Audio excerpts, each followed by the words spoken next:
It's not the first time Tecno has actually tried making a tablet, but today I'm here to tell you that Tecno just released another tablet, which is the Tecno MegaPad. And the Tecno MegaPad is one of the best budget tablets that are actually going to come out. It actually came out right now. So in this video, I'm going to look through if this Tecno MegaPad, this Tecno tablet, is actually worth buying, and see if the features that it have are actually the best features that you would expect from a regular tablet. So let's look at the good and the bad in this review of the Tecno MegaPad.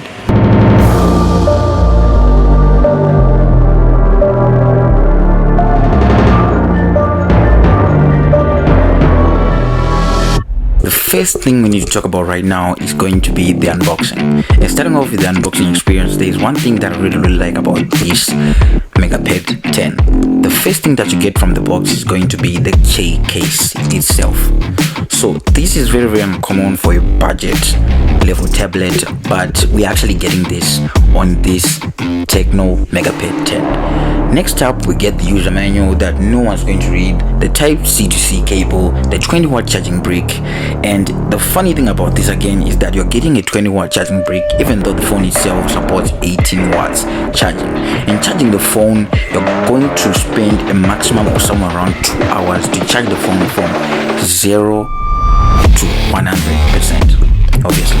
So let's go forward to the build quality. Next up, we have to talk about the build quality. And looking at the weight of the tablet, I think this is a very lightweight tablet since it only weighs 447 grams. The materials used on this tablet are going to be plastic on the back, and the sides are made of aluminum. And I think that the plastic is a very durable option for a budget tablet. There is also no IP rating on this tablet. We also get dual stereo speakers which are of medium performance, no complaints there. Then we are also going to get the SIM card slot, and not only the SIM card slot but also the SD card slot, which is going to be expandable all over up to 512 gigabytes, which is again a very good option for a budget tablet. Now we're going to talk about everything else that I didn't talk about in the rest of the video, which is going to be the display, the battery, and also the performance all in one. So let's start off with the display itself. The display is going to be a 10.1 inch, not just 10 inches, a 10.1 inch screen, which is with a 60 Hz refresh rate and also a peak brightness of 450 nits. Talking about performance, the chipset is going to be the MediaTek MT878 6V, and yes, I know this chipset. Let's look at the storage capacity, which is going to be a 4GB and 256 gigabytes. Looking at the performance of games, Call of Duty Mobile lags a lot and actually works on low graphics. Call of Duty Warzone doesn't play since this phone doesn't have 8GB of RAM. Then you also have PUBG Mobile, which works smoothly and does not lag at all.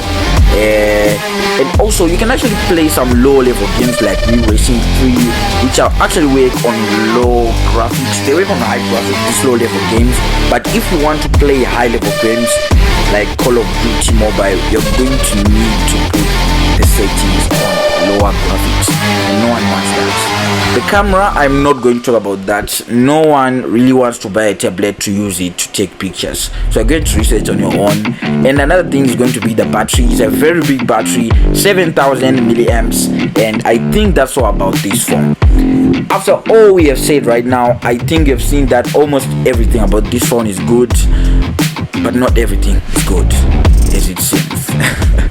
So let's talk about the demerits of this phone, aka the disadvantages or the weak points of this phone.